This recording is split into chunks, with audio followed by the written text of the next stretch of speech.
Hello friends, welcome back to Anvesha channel. आज हम लोग पढ़ेंगे अरस्तू का विरेचन सिद्धांत। ठीक है, ये जो टॉपिक है ये हमारे यूजीसी नेट के सिलेबस में है, तो इस टॉपिक को हम लोग पूरे विस्तार से पढ़ेंगे। ठीक है, चलिए आइए पढ़ना स्टार्ट करते हैं। देखिए, सबसे पहले विरेचन मूलतः यूनानी शब्द कथारसिस का हिंदी अनुवाद है। ठीक है, जिसका अर्थ रेचन या परिष्करण करना है। ठीक है, जिसका अर्थ क्या है? रेचन। ठीक है, रेचन मतलब क्या हो गया? शुद्धिकरण की प्रक्रिया। ठीक है, परिष्करण मतलब शुद्धिकरण। ठीक है, तो जिसका अर्थ रेचन या परिष्करण करना होता है।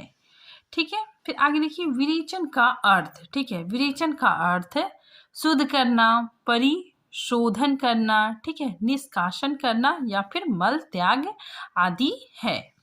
ठीक है, अब हम लोग समझते हैं। देखिए, भारतीय चिकित्सा शास्त्र में आयुर्वेद कहता है मानव शरीर में 3 तरह के दोष होते हैं। ठीक है, तो जो हमारे ये आयुर्वेद है, ठीक है, ये कहता है कि हमारा जो शरीर है, मानव शरीर है, इसमें 3 तरह के दोष होते हैं। ठीक है, कफ, वात और पित्त। ठीक है, आयुर्वेद में 3 दोष है, कफ, वात और पित्त। आगे देखिए, कफ, वात और पित्त में से किसी का संतुलन, ठीक है, इनमें से किसी का संतुलन खराब हुआ, ठीक है, कोई भी असंतुलित हुआ, ठीक है, इन तीनों में से कोई भी असंतुलन हुआ तो व्यक्ति बीमार हो जाता है। ठीक है, और शरीर अस्वस्थ हो जाता है। ठीक है, आयुर्वेद कहता है कि इन तीनों के संतुलन के लिए कई बार औषधि, ठीक है, दवा का प्रयोग किया जाता है। ठीक है, जिससे क्या हो जाता है? चीजें ठीक हो जाती है। ठीक है, जैसे देखिए, जैसे हम लोग देख सकते हैं कि अमाशय में संचित मल, ठीक है, उसका त्याग करके शरीर संतुलित हो जाता है। ठीक है, तो इस प्रकार विरेचन, विरेचन क्या है? मल का निष्कासन। ठीक है, अगर मान लीजिए हमारा पेट बहुत दर्द दे रहा है, ठीक है, उसके बाद फिर हम अगर दवा वगैरह खाते हैं, ठीक है, तो क्या होता है? जो हमारा जो संचित मल होता है, ठीक है, अगर उसका हम त्याग करते हैं तो हमारा शरीर क्या हो जाता है? ठीक हो जाता है, पेट भी ठीक हो जाता है। ठीक है, तो शरीर क्या हो जाता है? संतुलित हो जाता है। ठीक है, तो इस प्रकार क्या हो गया? विरेचन। ठीक है, इसी को हम लोग क्या कहेंगे? विरेचन। ठीक है, तो इस प्रकार विरेचन क्या है? मल का निष्कासन है। ठीक है, फिर आगे देखिए, शरीर के अंदर असंतुलित गंदगी, ठीक है, गंदगी, खराब चीजें हैं, ठीक है, उसका जब हम निष्कासन कर देते हैं, ठीक है, दस्त के माध्यम से, मल त्याग के माध्यम से, तो हमारा शरीर स्वस्थ हो जाता है और हम आनंद का अनुभव करते हैं। उसी प्रकार मन के विकार, ईर्ष्या, लोभ, द्वेष, घृणा इत्यादि तमाम तरह के ये भाव हैं। ठीक है, उसी तरह हमारा मन का भी विकार है। ठीक है, हमारे शरीर का विकार तो दूर हो गया। ठीक है, तो उसी प्रकार हमारे मन का विकार ईर्ष्या, लोभ, द्वेष, घृणा इत्यादि चीजें हैं। ठीक है, और ये सब विकार हमारे अंदर होते हैं। ठीक है, इसीलिए इसकी मात्रा को भी संतुलित रखने की आवश्यकता है। ठीक है, इसलिए इसे भी संतुलित रखने की आवश्यकता है।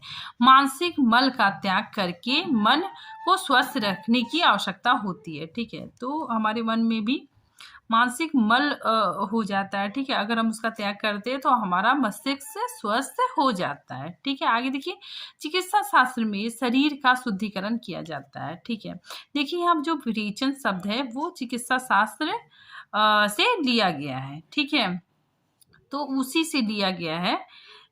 देखिए, चिकित्सा शास्त्र में शरीर का शुद्धिकरण किया जाता है। ठीक है, उसी प्रकार हमारे मन में जो बुरे विचार है, ठीक है, हमारे अचेतन मन में जो बुरे विचार वास करते हैं, उसका शुद्धिकरण करना विरेचन है। ठीक है, विचारों की सफाई करना विरेचन है। ठीक है, इसको हम लोग आगे बहुत अच्छे से पढ़ेंगे। ठीक है, तो देखिए, अरस्तु ने माना है कि काव्य के माध्यम से, ठीक है, काव्य कविता के माध्यम से हमारी मानसिक सफाई होती है। ठीक है, हमारे मन में जो क्षुद्र वासनाएं हैं, ठीक है, उसका शुद्धिकरण होता है। ठीक है, अर्थात विरेचन होता है। ठीक है, उसके बाद हमें आनंद की प्राप्ति होती है। ठीक है, हमें आनंद होता है। ठीक है, जैसे मान लीजिए हमारे पेट में दर्द हो रहा है, ठीक है, तो मतलब जब दवा वगैरह खाते हैं, ठीक है, उसमें मल त्याग हो जाता है। ठीक है, तो हमारा क्या होता है?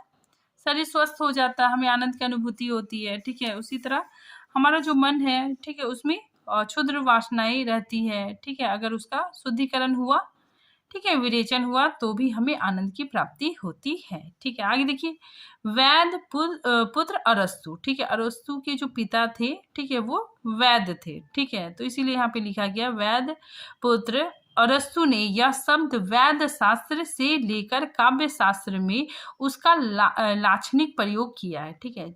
जो विरेचन शब्द है, ठीक है, उसका अरस्तु ने ये जो शब्द है विरेचन, वो वैद शास्त्र से लिया है, ठीक है। और काव्य शास्त्र में उसका लाक्षणिक प्रयोग किया है, ठीक है। और कहा है कि त्रासदी, करुणा और त्रास भावनाओं का निष्कासन करती है, ठीक है। और यह निष्कासन ही विरेचन कहलाता है, ठीक है। हमारे मन में जो त्रासदी है, ठीक है, करुणा है, त्रास भावनाएं हैं, ठीक है, भय की भावना है, उसका अगर निष्कासन होता है, ठीक है, और वही निष्कासन विरेचन कहलाता है, ठीक है। आगे देखिए, अरस्तु का विरेचन सिद्धांत उनके गुरु प्लेटो के अनुकृति सिद्धांत के विरोध का परिणाम है, ठीक है।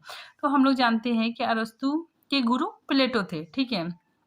और प्लेटो के अनुकरण सिद्धांत के विरोध में ही इन्होंने विरेचन सिद्धांत बतलाया, ठीक है। तो देखिए, अरस्तु ने प्लेटो के अनुकरण सिद्धांत का विरोध करते हुए उनके इस कथन का विरोध किया, ठीक है, इस कथन का प्रतिवाद किया कि काव्य मनुष्य की वासना का पोषण करता है और उसे विकारग्रस्त बनाता है, ठीक है। तो ये कथन प्लेटो का था कि काव्य क्या करता है कि मनुष्य के वासनाओं को और बढ़ाता है, ठीक है, और उसे विकारग्रस्त बनाता है, ठीक है। लेकिन अरस्तु ने अपने गुरु की बातों का विरोध किया, ठीक है।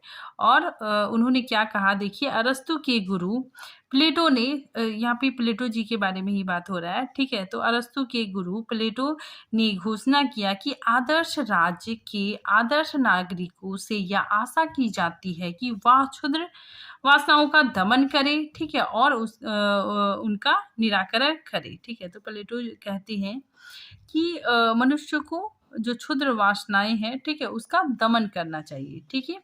प्लेटो का मानना था कि कवि यश व धन्य की प्राप्ति के लिए कविता में वासनाओं व भावनाओं को अतिरंजित रूप से प्रस्तुत करता है, ठीक है। इससे मानव वासनाओं के दमन के स्थान पर उसका पोषण करता है, ठीक है। अतः कविता त्याज्य है, ठीक है। तो ये कथन प्लेटो जी का है, ठीक है। लेकिन अरस्तु ने अपने गुरु के कथन का खंडन किया है, ठीक है। देखिए, अरस्तु के इन सिद्धांतों का खंडन किया है, ठीक है। अरस्तु ने इन सिद्धांतों का, ठीक है, प्लेटो के सिद्धांतों का खंडन किया है, ठीक है। अरस्तु ने काव्य के बारे में यथार्थ मूल दृष्टि का प्रतिपादन किया।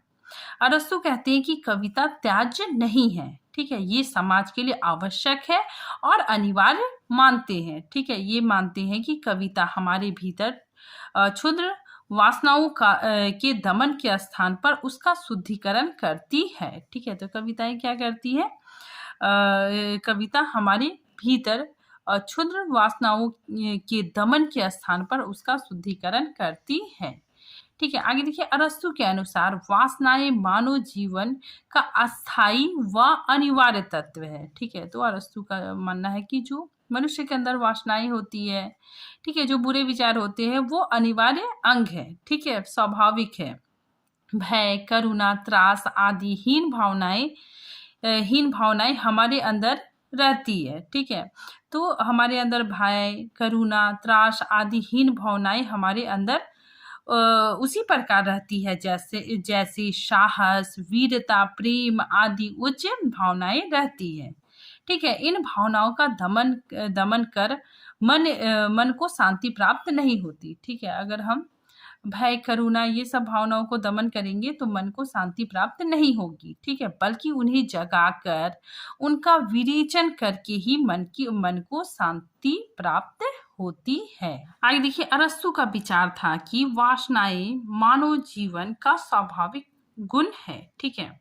तो अरस्तु जी का विचार था कि जो वासनाएं हैं वो मानव जीवन का स्वाभाविक गुण है, उसे दबाया नहीं जा सकता। ठीक है, दबाने की स्थिति में हमारे भीतर रोग उत्पन्न होगा। ठीक है, वैसे ही नाटक, काव्य, कविता, फिल्म या कला के अन्य माध्यम से हमारे भीतर जो इस तरह की भावनाएं हैं, ठीक है, हमारे भीतर जो घृणा, ईर्ष्या, क्रोध, लोभ इत्यादि भाव है, ठीक है, उसका विरेचन हो जाता है। ठीक है, कविता के माध्यम से, नाटक के माध्यम से, ठीक है, ये सारी जो चीजें हैं, घृणा, ईर्ष्या, क्रोध, इन सब चीजों का विरेचन, शुद्धिकरण हो जाता है। ठीक है, इसीलिए कविता त्याज्य नहीं है। ठीक है, तो अरस्तु कहते हैं इसी वजह से कविता त्यागने योग्य नहीं है।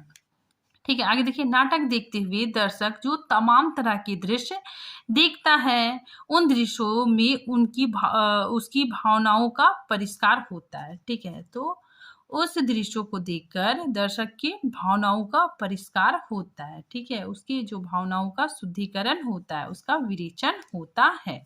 ठीक है, हम लोग उदाहरण भी देख सकते हैं कि एक नाटक है, ठीक है, उसमें एक पात्र दूसरे पात्र से ईर्ष्या करता है। ठीक है, वह लोभी है। ठीक है, तो आप क्या देखिएगा, जो पात्र ईर्ष्यालु है, ठीक है, उसके लिए आपके मन में अच्छे भाव नहीं आएंगे।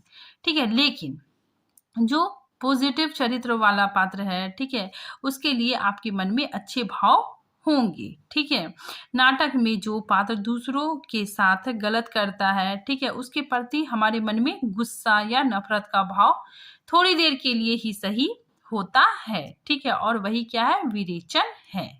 ठीक है, तो आगे देखिए, हमारे भीतर जो नफरत है, ठीक है, ईर्ष्या, लोभ है, ठीक है, जब हम नाटक को देखते हैं तो थोड़ी देर के लिए ही सही हमारे मन का शुद्धिकरण या विरेचन होता है। फिर देखिए, एक मूवी का एग्जाम्पल भी हम लोग देख सकते हैं। ठीक है, जैसे 3 इडियट, इसमें क्या होता है कि मतलब जो पेरेंट्स लोग का जो सोच है, ठीक है, उसमें मतलब उस मूवी को देखने के बाद थोड़ा सा परिवर्तन नजर आता है। ठीक है, जैसे पेरेंट्स लोग मतलब जो सोचते हैं कि मेरा बेटा सिर्फ मतलब डॉक्टर ही बनेगा या फिर इंजीनियर ही बनेगा। ठीक है, तो ये जो अपनी सोच पूरी तरह से बच्चों में थोप देते हैं। ठीक है, तो उस मूवी के द्वारा लोगों के विचार में क्या होता है, शुद्धिकरण होता है। ठीक है, मतलब लोगों के सोचने में थोड़ा बदलाव होता है। ठीक है, तो इसीलिए यहाँ पे बोला जा रहा है कि मन का शुद्धिकरण या फिर विरेचन होता है। हम थोड़ी देर के लिए शांत महसूस करते हैं। ठीक है, आगे देखिए, जो दुखांत नाटक है वो हमारी भावनाओं को विरेचित करता है। ठीक है, जो दुखांत नाटक है वो हमारी भावनाओं को क्या करता है, विरेचित करता है। ठीक है, थोड़ी देर के लिए ही सही शांति का अनुभव हम करते हैं। ठीक है, आगे देखिए, इसीलिए अरस्तु कहते हैं कि कविता या नाटक त्याज्य नहीं है। ठीक है, वह हमारे मनोविकार का विरेचन करने का एक प्रमुख जरिया है। ठीक है, हमारे जो मनोविकार है, ठीक है, घृणा, ईर्ष्या, क्रोध, ठीक है, इन सबों का क्या करता है, विरेचन। ठीक है, विरेचन करने का एक प्रमुख जरिया है। ठीक है, प्रमुख साधन है। इसीलिए कविता त्यागने योग्य नहीं है। ठीक है, कविता को स्वीकार करना चाहिए। ठीक है, आगे देखिए, दुखांत देखने के बाद, ठीक है, दुखांत नाटक देखने के बाद व्यक्ति को उसके कलेस्कर भावनाओं से मुक्ति मिल जाती है। ठीक है, चाहे वह मुक्ति अल्पकालीन ही क्यों ना हो। ठीक है, मतलब मान लीजिए कोई व्यक्ति है, वो दुखांत नाटक देख रहा है, ठीक है, तो वो अपनी निजी सुख दुख से ऊपर उठ जाता है। ठीक है, मतलब थोड़ी देर के लिए वो अपने निजी सुख दुख को भूल जाता है। ठीक है, और इससे क्या होता है कि उसके जीवन में जो कलेश भावना है, ठीक है, उससे उसे मुक्ति मिल जाती है। ठीक है, और वो मुक्ति चाहे अल्पकाल के लिए ही क्यों ना हो।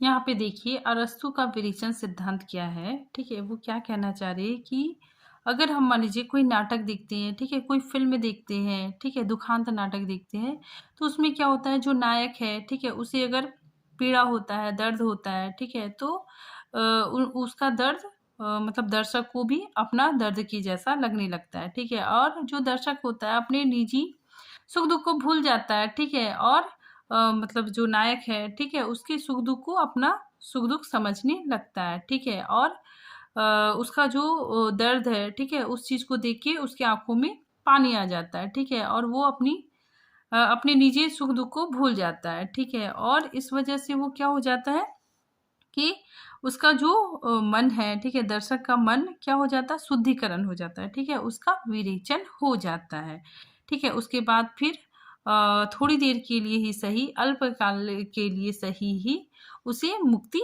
मिलती है।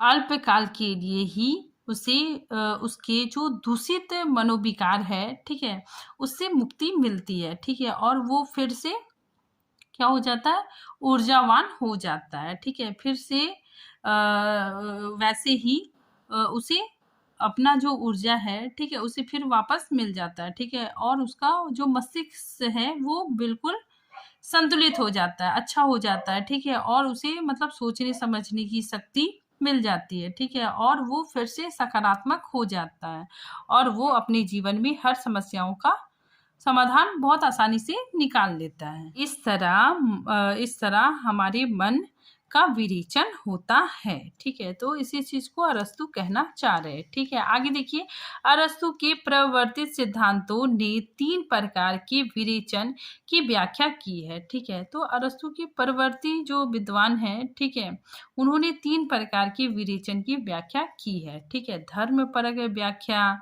नैतिक परक व्याख्या और कलात्मक परक व्याख्या, ठीक है। देखिए, सबसे पहले हम लोग पढ़ते हैं धर्म परक व्याख्या, ठीक है। इसमें क्या होता है, देखिए, धर्म परक व्याख्या में धार्मिक उन्माद से भरपूर नृत्य और संगीत द्वारा भावों का विरेचन किया जाता है, ठीक है। तो इसमें क्या होता है, धर्म परक व्याख्या में इसमें नृत्य और संगीत के द्वारा, ठीक है, भावों का विरेचन किया जाता है, ठीक है, भाव का विरेचन होता है। देखिए, उनके मतानुसार डायोनाइसस, ठीक है, ये एक देवता का नाम है, ठीक है, के उधम संगीत मतलब भक्तिपूर्ण संगीत से श्रद्धालु भक्त इतने मस्त हो जाते थे कि उनके भीतर विरेचन की प्रक्रिया संपन्न होती थी, ठीक है। इस प्रकार मनोविकार के विरेचन द्वारा उनसे प्राप्त निष्कृति से आनंद का अनुभव प्राप्त किया जाता है, ठीक है। तो इसमें ये बताया जा रहा है कि कई बार ऐसा होता है कि जब हम भजन सुनते हैं, ठीक है, जब कभी भी हम भजन सुनते हैं, ठीक है, तो हम भजन में इतने डूब जाते हैं कि अपने निजी सुख दुख को भूल जाते हैं, ठीक है, संगीत की धुन में खो जाते हैं, ठीक है। और हमें पता ही नहीं चलता कि हम कब उस आनंद में डूब गए, ठीक है। और जो संगीत है, ठीक है, जो भजन है, ठीक है, उसके संगीत में हम पूरी तरह से डूब जाते हैं, ठीक है, और अपने निजी सुख दुख को भूल जाते हैं, ठीक है। और ऐसा कभी कभी होता है कि हमारे आंखों से आंसू निकलने लगते हैं, ठीक है। तो यही क्या है, विरेचन है, ठीक है। तो इसी चीज को अरस्तु ने बताने की कोशिश की है। ये नैतिक व्याख्या, ठीक है, कर्नई, रेसिस, ठीक है, जर्मन विद्वान बर्बेज आदि ने विरेचन का नीतिपरक अर्थ दिया है, ठीक है। इनके अनुसार मनोविकार की उत्तेजना मतलब जगाना, ठीक है, मनोविकारों की उत्तेजना द्वारा विभिन्न अंतर्वृत्तियों का समन्वय या मन की शांति और परिष्कृत ही विरेचन है, ठीक है। तो इसमें ये बताया जा रहा है कि मनोविकार के जगाने के बाद, ठीक है, जो मनोविकार है, ठीक है, उसको पहले क्या करेंगे, जगाएंगे, ठीक है। तो जगाने के बाद क्या होगा, व्याकुलता होगा, ठीक है। तो व्याकुलता फिर क्या होगा, शांत करेंगे, ठीक है। तो व्याकुलता शांत करना और उसके बाद मानसिक विस्तार, ठीक है। जब हमारी व्याकुलता शांत हो जाती है तो हमारा क्या होता है, मानसिक विस्तार होता है, ठीक है। तो उसके बाद मानसिक विस्तार, जिससे भावनात्मक रुग्णता मतलब बीमारी दूर हो जाती है, ठीक है, और वो विरेचन कहलाती है। देखिए, कला परक व्याख्या, ठीक है। देखिए, प्रोफेसर बूचर विरेचन का कला परक अर्थ प्रकट करते हैं। दुखांतीय उत्तेजना में दूषित अंश, ठीक है, दूषित अंश के निकल जाने से वे कष्टप्रद के बदले आनंदप्रद बन जाता है, ठीक है, मतलब कष्ट के बदले आनंद बन जाता है, ठीक है, अगर उसमें दूषित अंश निकल जाता है, ठीक है। फिर आगे देखिए, बल्कि वे भाव भी शोधित विरेचित हो जाता है। इस प्रकार दुखांत का कर्तव्य केवल करुणा और त्रास का उद्रेक नहीं बल्कि एक सुनिश्चित कलात्मक संतुष्टि प्रदान करना भी है। ठीक है, फिर आगे देखिए, डॉक्टर नगेंद्र समेत कुछ विद्वानों ने कलात्मक परिष्करण, ठीक है, कलात्मक परिष्कार को अरस्तु के विरेचन का अंग नहीं माना है। अब देखिए विरेचन सिद्धांत पर आक्षेप या आरोप। ठीक है, देखिए कुछ आलोचकों ने इन पे आक्षेप या फिर आरोप लगाया। ठीक है, देखिए अनेक समीक्षकों ने विरेचन सिद्धांत की आलोचना की है। ठीक है, तो देखिए सबसे पहले एवरेड मांड, ठीक है, इन्होंने क्या कहा है, इन्होंने विरेचन सिद्धांत को निरर्थक बताया है। ठीक है, और कहा है कि यह सिद्धांत गाह्य नहीं है, ठीक है, तथा समझ के परे है। ठीक है, नेक्स्ट देखिए लूकस। ठीक है, लूकस क्या कहते हैं, त्रासदी उत्तेजक होती है, त्रासदी के द्वारा मनोवेगों का वर्धन होना चाहिए, ना कि समन। ठीक है, समन मतलब समाप्त। ठीक है, इनकी यह मान्यता भी है कि त्रासदी ना तो मानसिक रोगों की औषधि है और ना ही रंगशाला, बल्कि यह अस्पताल है। ठीक है, तो इनका ये मानना है। ठीक है, आगे देखिए, इस सिद्धांत पर यह भी आरोप लगते हैं कि त्रासदी में प्रदर्शित भाव वास्तविक नहीं होते हैं। ठीक है, जो हमारे भाव को उत्तेजित नहीं करते। विरेचन की बात तो बहुत दूर है। ठीक है, तो इसमें मतलब ये भी आरोप लगा है कि त्रासदी में प्रदर्शित भाव वास्तविक नहीं है। ठीक है, और जो भाव को उत्तेजित नहीं करते। ठीक है, विरेचन की बात तो बहुत दूर है। ठीक है, लेकिन डॉक्टर नगेंद्र, डॉक्टर राम अवध द्विवेदी, ठीक है, डॉक्टर निर्मला जैन, डॉक्टर देवेंद्र शर्मा जैसे भारतीय काव्यशास्त्रियों ने इन आक्षेपों को अस्वीकार किया है। ठीक है, अतः निष्कर्ष रूप से हम लोग कह सकते हैं कि विरेचन सिद्धांत अरस्तु का एक महान उपलब्धि है। ठीक है, तो आज ये टॉपिक यहीं पे खत्म होता है। ठीक है, अगर आपका कोई प्रश्न है तो आप कमेंट बॉक्स में पूछ सकते हैं। ठीक है, आई होप आपको ये टॉपिक समझ में आ गया है। ठीक है, अगर नहीं आया तो आप कमेंट बॉक्स में पूछ सकते हैं। ठीक है, तो मिलते हैं नेक्स्ट टॉपिक के साथ, तब तक के लिए थैंक यू।